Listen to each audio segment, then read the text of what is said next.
All right, all right, all right. You know what it is. We got to do what we do. It's Me Tuesday, Diva Danielle in the place to be. And you know, if you're sitting here right now, it is the dynamic perspective where we talk about collaboration, connection, community, where we all come together and we share a common goal. And that's to empower someone that is in the sound of our voice. And as you know, always, I want to talk about some fantastic things that are going on here within Hampton Roads, introduce you to game changers, people that can influence you, that can motivate you, inspire you, and most importantly, educate you. And we like to do it and have some fun because one thing about being dynamic is you can always be versatile and show your resilience in any conversation you may have with anyone.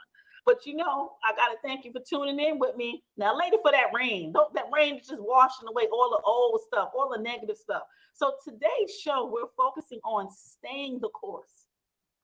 And when we say stay the course, we're talking about staying vigilant in the things that we need to do to become productive, things that we need to be spiritually aligned with, things that we need to do to make us a better person. So we got to stay the course. And even when you're in a transition, and trust me, I am telling you, I know what you mean about transition. I have realized that I need to stay the course so that I can not only inspire others, but I can be motivated by my action and words. But before we get into that, let's talk about some community events. So we do got some things coming up in the next couple of days. You know, the kids are getting ready to go back to school. So thank you to all the educators, security, school personnel, cafeteria, bus drivers, and all those people that are getting ready to have and welcome our children this school year. We hope that it's going to be a safe school year. Parents, please check out a lot of the things that are listed on the Dynamic Diva webpage for back to school book bag drives and things of that nature. And reach out to your local nonprofits if your children need anything for back to school. One event that's coming up, it's called the Kind Fest 2023. It's on Saturday, August 19th at the Military Aviation Museum, 12 noon to 4 p.m. This is an event that brings all type of philanthropy, charities, and people together. It is free. And the promotion for this event is to foster compassion and the promise of people learning to heal one another by showing humanity at its best. It's free to the public, it's pet friendly. A lot of local charities have signed up to be there to provide information and resources. They're going to be talking about their mission, the impact that they want to have on their community, and their involvement to making sure that those in the communities live a life of enrichment. So please check out this event. It's on Saturday, August 19th at the Military Aviation Museum. It's from 12 to 4 and it is free to the public. Now, I'm always good for a shout out. You know, I think it's very important that we shout out people that are doing things behind the scenes that need to be recognized and saluted. And one thing I have been watching on the news and hearing a lot about and having discussion about was about the I Am Goddess nonprofit organization. They just had something called the Goddess Walk last week, Sunday, at Mount Trashmore. And I want to celebrate their founder and their leader, Mr. Shauna Reed, the founder of this nonprofit group. She is a voice in inspiring young people not only to get active, to put action into their movement, to also to encourage them to talk about some of the mental health issues and to be able to breathe through some of the things that have traumatized them by finding resources to help them be a better person. So I want to big up and applaud I Am Goddess nonprofit organization, its founder, Ms. Deshauna Reed, for all her efforts in the community. Please stay tuned and watch out for her.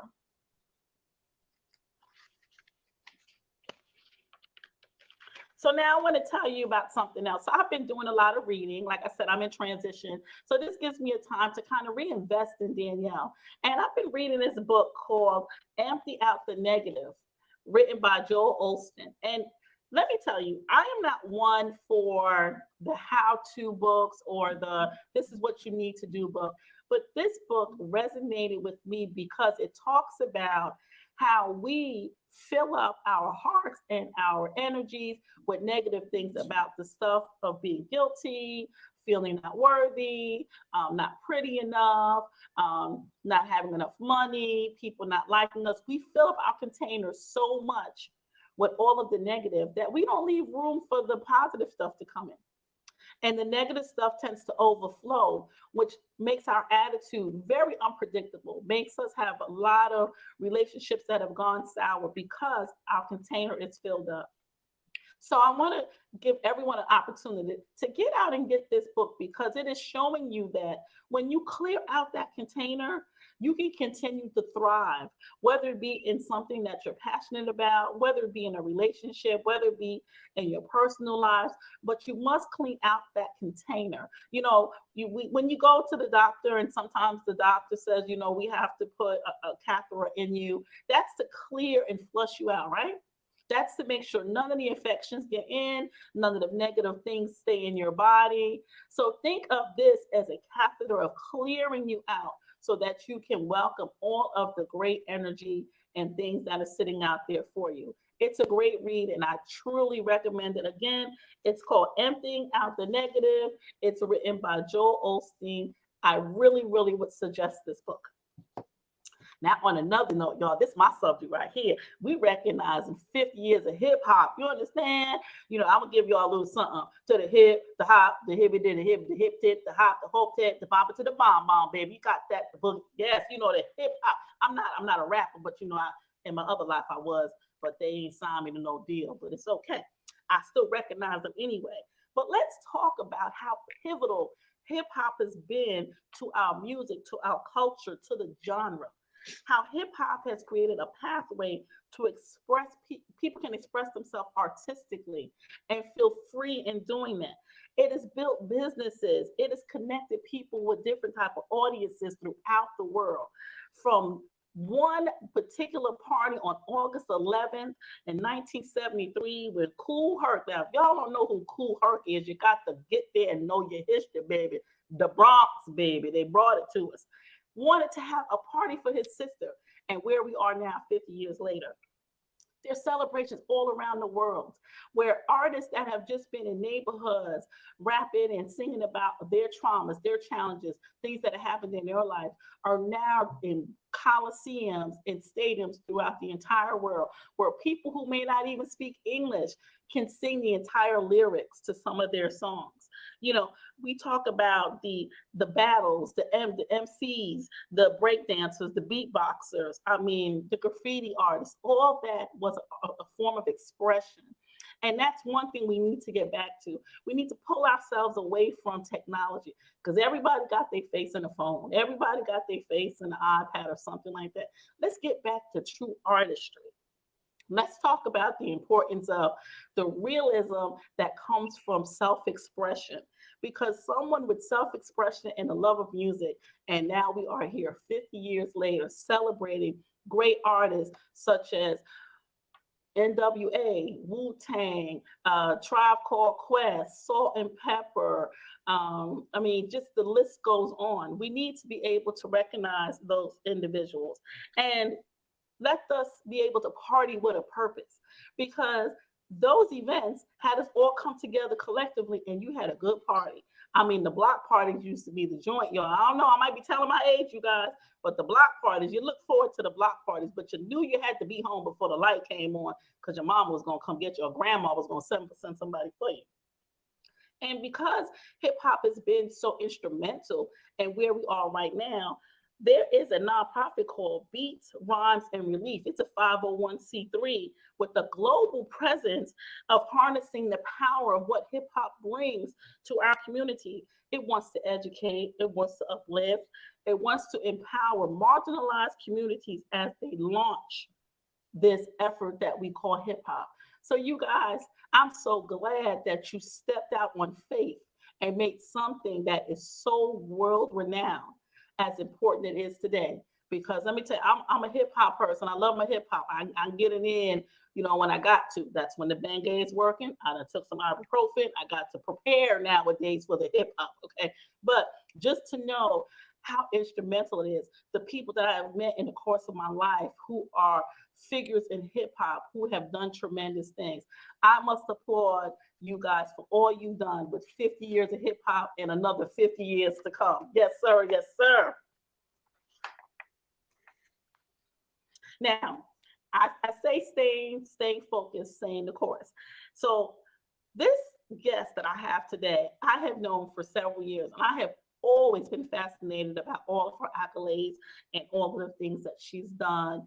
And even in the time where you're unsure about how to approach something, things, her compassion, her nurturing, her vibrant personality makes you feel in tune with her, and let me just tell you, some of these accolades behind her name. I mean, the letters behind her name, you guys, it make anybody nervous, but she's so down to earth.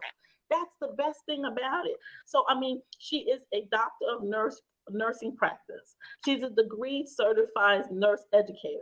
She's a certified nurse midwife, and she holds a fellow with the American College of Nurse Midwives. I mean, what more could you ask for someone to have all these accolades, to be able to talk to you like if she is your sister, your mother, your aunt, to say, let's have this conversation about being healthy. Please join me in welcoming tonight's guest, Dr. Shanghanssee Vines, y'all. Thank you so much. Thank you for having me. Thank you. Thank you. All right now, y'all, we getting ready. Get your pens and your paper because we're going to learn something today. You heard the diva said we're going to learn something today from Dr. Vines. She going to bring the tea, y'all. Dr. Vines, good evening and welcome to the Dynamic Perspective. Yes, thank you for having me. Good evening to you. We are so glad to have you. And especially now with, so many questions going on with our health and everything, I think this is very important. The timing couldn't be better. So I want to start off with, tell us about your journey, about getting all these accolades behind you and these designations as your career blossomed. What made you keep going and staying focused and staying the course? Absolutely. Well, I'm a nurse by trade, so that is what I do. I love people, and I knew that I was called to women's health. So I always say that I didn't find midwifery; midwifery found me. And specifically, even with birthing babies, my favorite part of being a midwife is just making connections with people. And so I started my career as a nurse, and then went back to school, became a nurse midwife, worked a couple jobs, and I just knew I've always had this God given dream that I wanted to create a women's center. And so through circumstances that I really believe were divinely ordained, I just felt that nudge and that push of God saying, you need to take that leap of faith and do that. And so we created Healthy Her back in 2016. It grew in 2018. And here we are in 2023, still doing it. And I just give all credit to God. Really, if you have a passion, whether it's writing a book, starting a business, whatever it is, you got to stay true to that. Like you said, stay focused on that. And then when even circumstances of life are just like, you should stay back from that. You should shy away from that. That's the time to really dig in, press in, renew yourself in your mind of what those original words and what that original promise was, and then go for it even harder. So that's really been my foundation. And that's what I always go back to, even with the practice. That's what I always go back to as we're looking at how to launch, how to grow, how to touch the community in new ways. I love it. I love it. I love it. That is so well said, so eloquently said.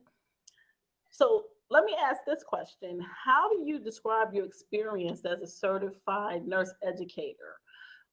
What are your skills or your mentoring techniques to help those that want to come into the industry? Like, what are the things you say you must have before you enter this particular field?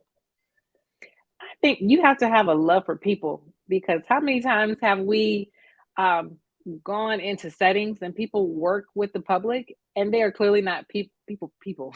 They're not person oriented. So I think to even be a teacher or in healthcare or just anything, first of all, you got to be a people person. You have to have a positive attitude and a positive mindset and a heart of compassion, I think, to find people where they are and then be able to speak to that. Um, so you got to love the people first. That is my number one. If you don't like people, you don't need to be in that role. Look, y'all done heard what she said. Now, I done told y'all a couple of times. Some of y'all do not need to be working in some of these stores if you're not a people person. So imagine going into a doctor's office and the doctor does not make you feel like they can help you or you're valued. You have to have that people skill. You have to be able to have that connection. And that's what motivates the relationship between the physician and the patient. Let me ask another question.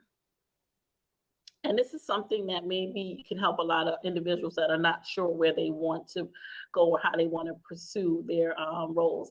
Could you share an example of how you effectively balanced your role as a nurse educator and a midwife, as well as a teacher, in a time where politics is trying to play a role in the rights of women? Oh, I feel like that's all the time, especially working in women's health. You pay a lot of attention to the clinical aspects, and that's the majority of it. But you're also just listening to the climate of where we live and how we live and what's going on, and that really dictates things because it's who's in office and what laws are being passed and all these things that affect your day to day and the people that you're touching. Like, are their medications going to be covered, or are they going to be barred from doing this? And so we're living in really interesting times right now. Yes. Without getting too like into politics and things, but we're living in some real serious times where I think people who work in healthcare, especially women's health, it's important to advocate, for the people that we serve, not only as women ourselves advocating for our bodies and the things that we know that we need, but for people who represent those that we serve. We also have a role, I believe, to step up into those things. And so my personal goal is, when I'm talking with students or even when I'm talking with patients, is I want to help people find their voice. You had mentioned, feeling listened and heard, and I think that is so important. When you come into my practice, I want to make sure that you are heard. And so I want to help I want to help people find their voice and realize, how do you use that voice, for the good? How do we talk about what we need as women? How do we talk about our rights? How do we voice those in ways that we are heard and that people can value us, especially being, women of color and having unique needs in that. And so that's one thing that I try and I teach, students who are becoming midwives and nurse practitioners, that I talk with about patients just in their everyday realm, like, what matters to you? How can we make you feel empowered? So that way you can go out there and you can voice that and advocate for yourself. So that way you are creating a healthcare system where you do feel safe, where you are heard, and where your needs are met despite what the climate is. Absolutely, absolutely. And even in the recent heights with the stories that we've heard about mortality for colored women losing babies during birth and not being treated correctly, the increase of postpartum depression. We're even hearing now the increase of our young ladies now wanting to be protected and also find the right doctors to be able to provide that information to them. How do you handle a conversation with a teenager who's just coming in and saying, "Look, I don't know what to do, but I know I need to do something to be protected"? Because I know that's very fragile for some, but then it's also difficult being in the position of the physician, making sure you're providing the right advice to them. So how would you handle a situation like that? Absolutely. Just being a provider. I think first of all, my nursing background like comes to the forefront where first of all, it's all about building relationships. And so with any person, but especially with younger people, I want them first to know that um, I am not here as a dictator of what you should and should not do. I am here to be your partner and what you think is best for you. And I will give you professional opinion so that way you can make a smart and wise decision. But I want you to have all of the pieces.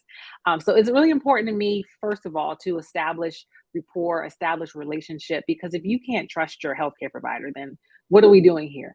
I Right. feel like you have to have you have to have trust in that person who is Mhm. essentially helping you. And then I believe that my role is to be a partner with you. So I need to listen to you, hear what your needs are and your wants are, what you feel like is important for you. And then how do we make a plan about that? Especially working with, younger populations. Let's put all the facts out there so you know what's going on. What could happen, what could not happen. Let me give you all of the information so that you have factual information and correct information. And then how do we make decisions together? So that way, what I desire is that they can come back to me, because it's no good if you just come and you talk and you feel like you're forced into something. You're never going to come back. But if you Right. built a relationship from the beginning as a foundation, then we can, when those circumstances come up and you need to be protected or you need to get tested or you need to talk about just whatever it is issue that you're having, then you're going to come back because we're a safe space. And so that's what I really take pride in. I really work hard to do, especially with teens or adolescents or just younger people. Hey, let's make you feel comfortable first, and let you know that you have a voice, and here's all the facts, here's all the information, and then let me help you figure out what's best for you. That is it. For those that are listening, I think that is the best advice you can hear from a physician, a nurse. They want to have a conversation to get to know you. It's not about numbers. It's not about being a dictator. It's getting to know what is for you, what is best to get you where you want to be, and understanding the steps and the plan that needs to get there. It's total transparency when you're sitting there and you're having that conversation. What strategies do you use to encourage the interpersonal collaboration between your clinical side and your educational setting? Do they kind of merge, or do they stay parallel? Um, they merge. I would say that they definitely merge, because you're kind of.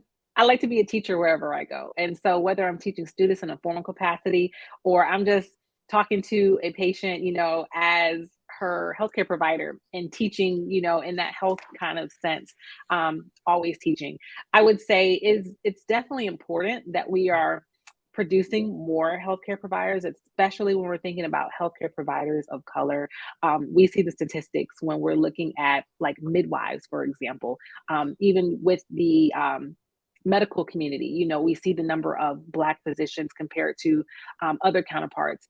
We are less. And so I think that we have to allow those lives to kind of just spill over, so that way we are creating more healthcare professionals that are going out into the world. And so what we have is something called like preceptorships in my field. And so basically it's, you've had your learning, your formal learning in the classroom setting, and now you're going out to clinicals, and so you're actually doing it with people. And so I think that it's important for those of us who are practicing to be those role models for students who are trying to become, what we're doing, because they're going to be our colleagues very soon. And so I try to let mine, overlap, where if I have a person who is in my local area and they're looking, for an opportunity to work in women's health, and they're needing some experience, then, if I have availability, I will let someone come and shadow me or come and follow me, so that way we can help mold, the next group of providers that's going to be out there taking care of people and making sure that they have good examples and that they have great support, because we all know how it is to start something new and be on that journey. And mentorship is so important, and It is. sisterhood is so important, because the world will try and beat you down. And so when you have good, solid Mhm. people that you can lock arms with and say, hey, I got you and you got me, and we're going to go out here and help folks together. I think that's special. And that's something that I always wanted when I was newer in my profession. So I definitely try to be that for those who are coming up in midwifery, especially nurse practitioners, and even like residents that, I've had the opportunity to meet that are going through their medical education. That is wonderful, playing it forward. And that's the key, paying it forward, and having a united bond with your sisters that want to come in and learn and be a part of the change and the educational background. Tell us a little bit about Healthy Her. Like, tell us about your office, where people can find you, what services you provide. So y'all get a pen and a paper because this information is going to be very vital for you to make an appointment. So y'all get a pen and a paper because let me tell you, it's going to be an appointment you're going to remember. So tell us a little bit about the practice. Absolutely. Healthy Her Women's Center is a place that I love, and it is a place that I hope that you come to love too. As our name implies, we are a center that specifically focuses on women's health, but we're not just your average, women's health practice or GYN type of practice. We purposefully have a intimate feel, a very personal feel. We have some nice decorations that are very chic and that we took lots of time to do. And we want from you the moment you walk in the door. We want you to feel welcome. We want you to feel heard. We want you to feel invited and relaxed. I just feel like if you can go to the beauty parlor, and our hairdressers know our business. If you're gonna come to the healthcare provider, this should be a safe place where you know that your business is safeguarded and you're getting good information and people listen to you and are heard. And so we provide a wide array of services for all ages. I work with teens all the way up to our older, more seasoned women. We work with adolescent issues all the way up to postmenopausal things. Anything you need, we do our best to try and make that happen. And then also I have a great network of partners that I work with, so that way we're a team. If you have something else going on, we have some great referrals and great people that we can put you in contact with. Our website is gethealthyher.com. We're currently accepting new patients. We are a network with most major insurance networks, and we also have some really competitive self-pay pricing. You are able to actually to self-schedule online, which I think is the newest way, that we're moving. Yes. So for people with busy schedules, you can go on the website, you can request an appointment for a time that works best for you. My staff and I, we get back to it in the next 24 to 48 hours. And we do our best to make you feel welcome from the moment that you walk in the door. Make sure that you're educated when you're walking out the door, and make sure that you have a good experience so you come back through our doors. Wonderful, wonderful, wonderful. Before we wrap it up, tell us, what message would you want to share to young ladies and women watching this podcast about the relationship between mental health and reproductive health, and how your services kind of combines the two? Absolutely. I mean, they're both super important. We're living in a time now where it's good to see where mental health is acknowledged and we're paying attention to it. It is just as important as our physical health. It is intertwined with our physical health. We cannot say that we're trying to be healthy and ignore either one of those. And so I tell people, just start somewhere, just make the appointment. A lot of times there are lots of things in life, that will try to distract us. We're Mhm. working, we're parents, or we're caregivers in some capacity. We are volunteers. We do so many things, especially as women. We wear multiple hats. And many times it's easy for us to put ourselves on the back burner. And that can be with our physical health, our mental health, and all of that. And so when we think about self-care, the ultimate self-care is making sure that you are okay, mind, body, spirit. And so making sure that your body is well, making sure that your mind is well. And so the first step I say is just make the appointment. With our referrals network, I got great partners, that I work with, that we do warm handoffs. So if you have some kind of need, or you need a therapist, or you need just different things, we got people that will support you and that want to help you where you are. And so I couldn't stress enough how important the two go together and how they are just to pay attention to. So my message to everyone would be, put yourself first. I know it's easy to put yourself last, but put yourself first. And that is your mental health for sure, your physical health. Make the appointment, and then we'll go from there. That is absolutely wonderful. That is the best advice, the best advice. So now, I always tell everyone, hey, I got to find out what you do on your downtime. So what do you do on your downtime? Do you have any downtime? I am working on that. I am a new mom. I have a toddler, and so my life is transitioning. I heard you speak of transition, Yes, so I took a transitioning. major I took a major transition. But I just love to hang with friends. I love now in the new parenting. I love to sleep, so a lot of my downtime. But I have a wonderful husband, spending time with him. Um, and then, if there's a wine show or something, you might see me there. But Okay. when I do get downtime, when I do get it, I just love to hang with good folks, just laugh, have good times. I love to, host parties and cookouts and stuff. So that's my thing. I'm a people person. All right. I That's just you love I guys just heard love to it. vibe with good people. That's what I'm talking about. I mean, you guys listening tonight, I told you that nurturing and compassion, just being someone that you can be really comfortable with. And I'm so honored that I have known Dr. Shaughnessy for many years. So I'm glad that she was able to be on the show and share a lot about what she's doing. So, you guys, before we go, I definitely want you guys to give her a round of applause before we close out because this was the most informational show ever. So thank you so much for having us. Thank You guys you. Thank definitely you. look her up. Okay. It's Healthy Her. You do not want to miss the opportunity to schedule and just go vibe with her and sit down and meet her team because it takes, as they say, a village to raise it. This team will also get you right as well too.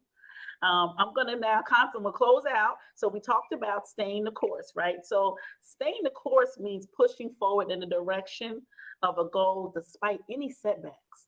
Like I said, clearing out your container. The concept of staying the course can be applied to various situations. But if we work it out every day, we're motivated to do something different every day, solely if we put the desire to do it forward. When we are deeply connected to our spirit, when we feel empowered, when we know that our inner being is being heard, when we know that our faith is growing, when we know that we have affirmations to make us stronger, when we know we've put ourselves around the right people, we staying the course. When we know that we invest in what makes us unique and makes us organic to those that we speak to, we find a balance between our emotional, physical, financial, and mental health because all these things go together. We must be strong enough to raise families because we all a family, whether it be direct or indirect. We must be able to stand together against inequality, be able to speak up for what's right, and be able to definitely talk about what's wrong. We must be able to fight the myths and get to the truth because we must stay the course. And as you know, here, we like to have these conversations on the dynamic perspective because why? We stay the course. Because some of this information is information that may make you have an aha moment to make you say, I got to stay the course so that I can make myself better, so that I can help a family member, or that I can move forward in a career direction that I have. But you have to have faith in that because transition comes whether you're ready for it or not. It's all in how you transition. And in the word transition means transit from one place to another. You heard me? I gave you a little drop right there. So we're going to celebrate again, not only 50 years of hip hop. Y'all should see me when I get my groove on. Y'all going to be having to watch me when I get my groove on. But we're going to celebrate the fact that we are all here today being able to have these conversations, how difficult they may be. These conversations need to be had, and these challenges need to find solutions. But most importantly, we need to get back to what's most important, and that's being centered in the spirit to be aligned to help others. It is me, the dynamic diva. You know it is. Diva Danielle all day in the building. You know what I do. Until next Tuesday, I'll see you again where I'm going to have a special guest. You guys ready for this? I'm going to have the only Mr. Bully Stopper, Super P in the building because nobody gets bullied on his watch. So until next week, check me out. Check me out on my website. Any questions, hit me up Instagram, LinkedIn, Facebook. Check out Dr. Shanghanssee Vines on Healthy Her. And until next week, see you guys. Peace.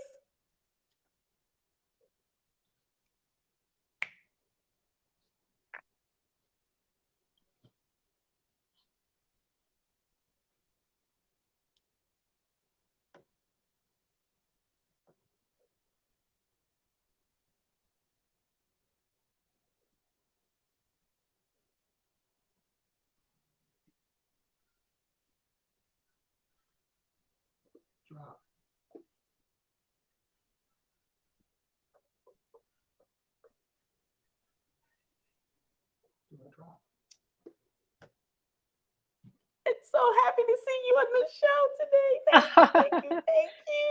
Oh my God.